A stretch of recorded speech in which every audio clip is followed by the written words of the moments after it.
Today we're going to discuss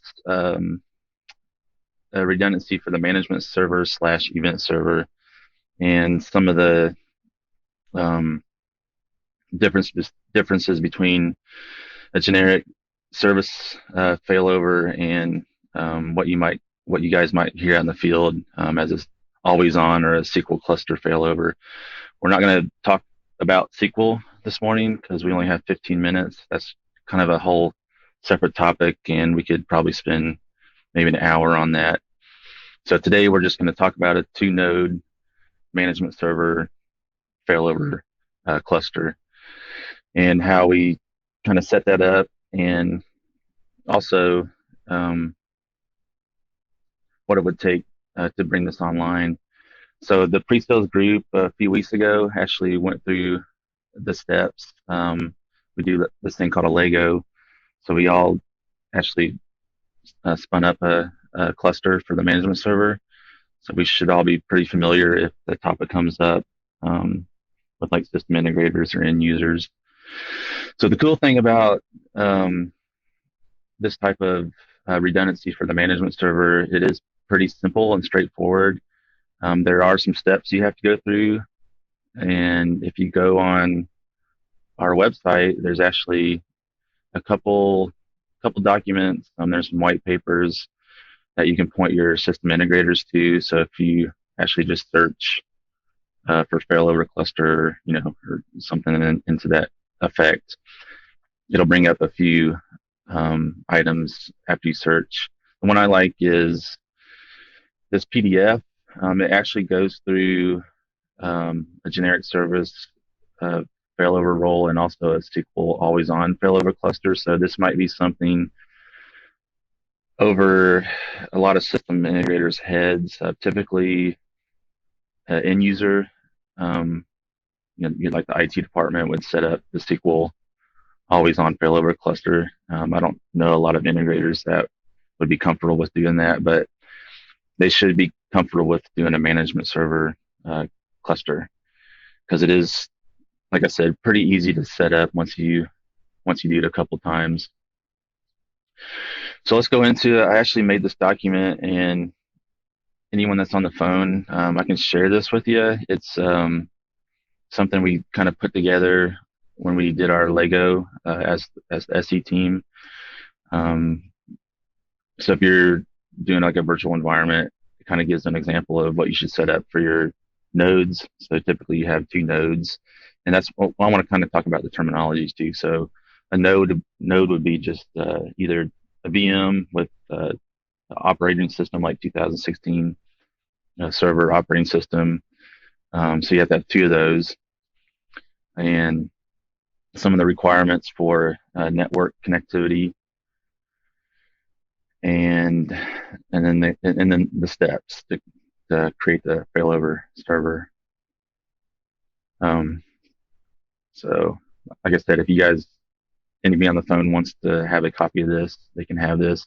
It kind of breaks it down more simplified in this PDF. This gets really in depth because it includes SQL always on, but it is a good reference.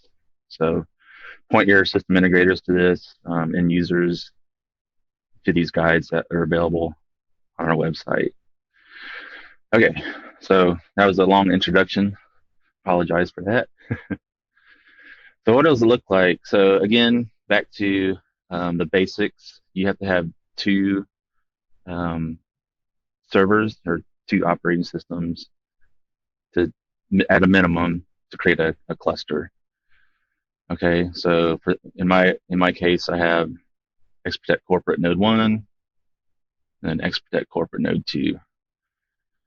So the first thing you do is install your operating system, get all the Windows updates in, make sure .NET, all the prerequisites that it takes to install our software are loaded. So .NET, things like that.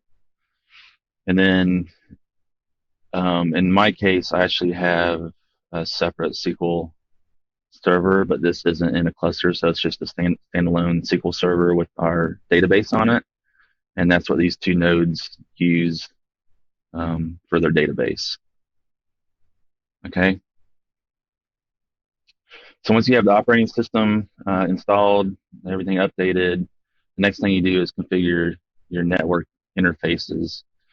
So typically you have this in the Sky 2 a production network, um, just like you would have on any server, basically that's connected to your local area network. And then you have a secondary network called, I kind of call it like a heartbeat. So this is a IP address or network that is only used between the two nodes. Um, so it can be any kind of IP or network that the IT department wants to set there.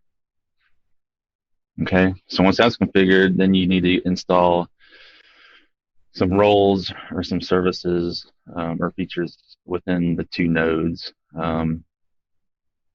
And those are called failover cluster. So I'm just going to come through here. It won't let me do it because it's already created. But basically, once you create those roles within the two nodes, you'll have this option in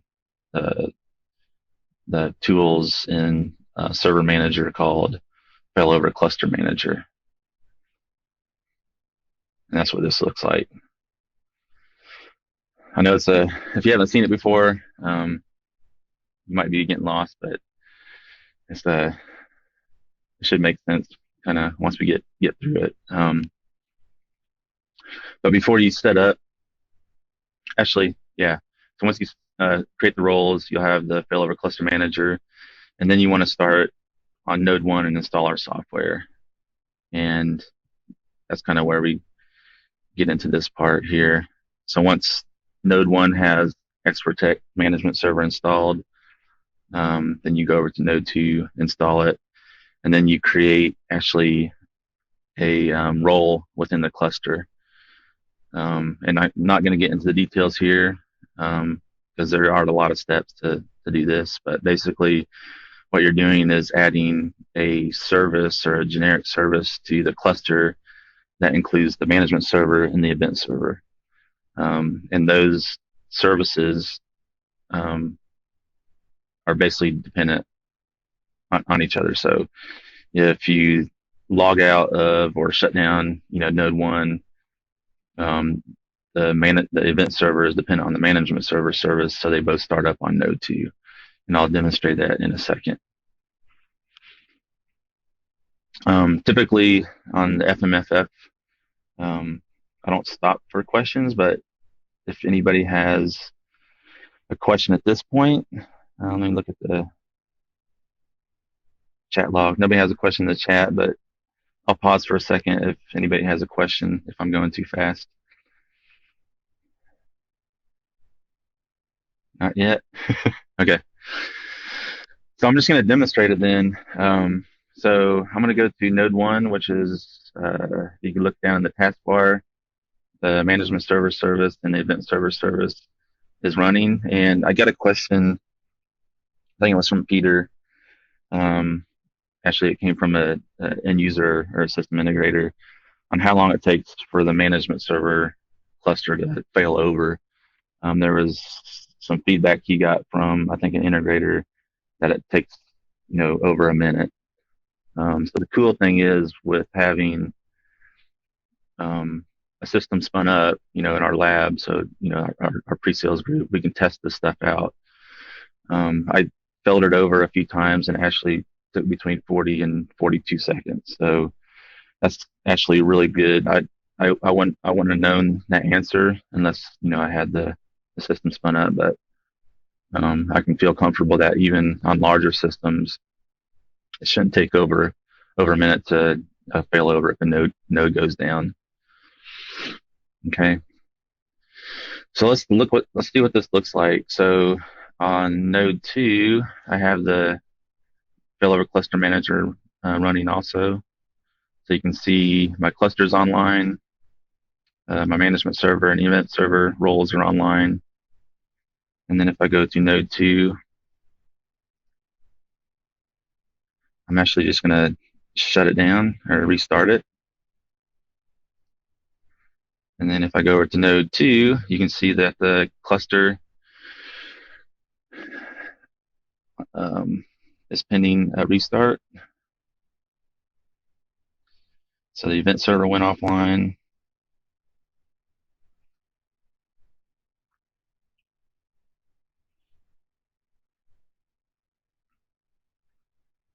It's always, every time you demo it, something happens, but I think it's gonna work.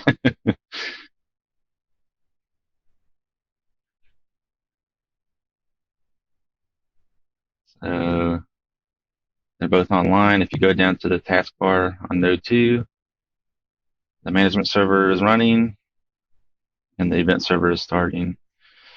So I think that was around the same time, about 30, 40 seconds. So again, we're not doing anything with SQL, so it's not a SQL always on cluster. It's just monitoring the milestone management and event server. And we can test that it's online by actually logging in to the system.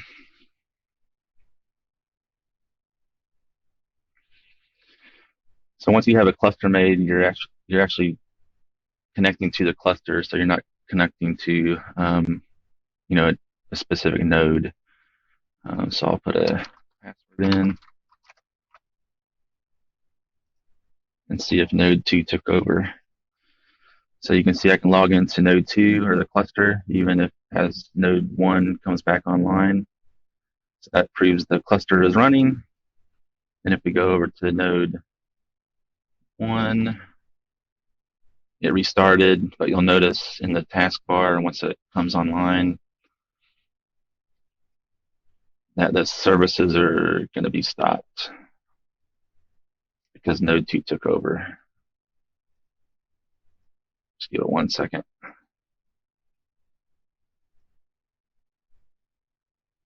So you can see this is node 1. This is the one that restarted. The services are stopped because node 2 took over the cluster or the services.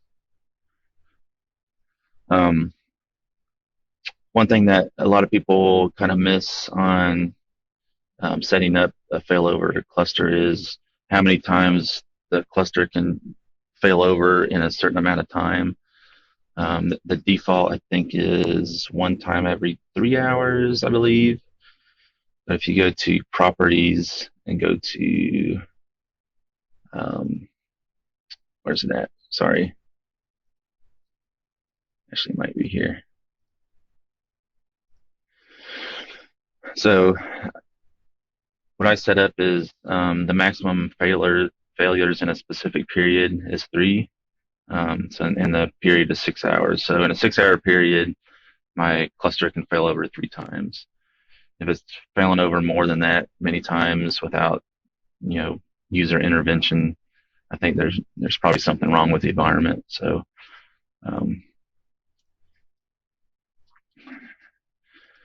so we're at 9:14. I think that's all I wanted to cover. It was basically a kind of a brief overview of the management server, event server, redundancy, because we get that question fairly often, and I think it's good for people to kind of understand, how it works. There is some things that you have to set up beforehand, but again, point integrators or end users to our website because there's a lot of good documentation on setting things up. And if they need something more simplified, reach out to the pre-sales group. We kind of dumb down like this whole document basically to make it a little easier for integrators to spin up a management server failover group, 2-node cluster. So it's 9:15. Let me see. I'm going to go through the questions real quick. So Jay Devereaux asked which version of Windows are you on. I'm on 2016, I believe. Yep, Windows Server 2016. Justin Hawes, also important to note that most users won't even notice if the management server is down for that 40 seconds unless they attempt to log in at that exact time. Yep, so that's true. And again, 40 seconds, I mean, for a failover is nothing, in my opinion.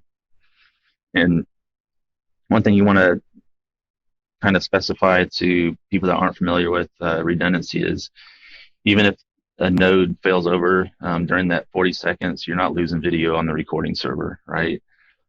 So there's no recording servers aren't dependent on the management server failing over, so you're always recording video. I get that question sometimes too. Alex Knappich, would events be lost, say an access control integration event during the 40 seconds, or would they somehow be buffered and come up after that?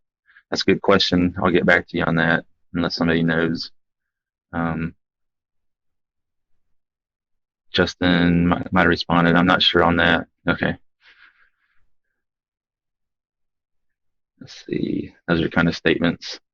So looks like there's not a lot of questions on this. Steven's typing one more thing, but I'll open it up on the phone if anybody wants to say something. And if not, going once, going twice. All right. So again, sorry for the short notice on the invite. We had a little reschedule of the FMFFs for the month, and I picked up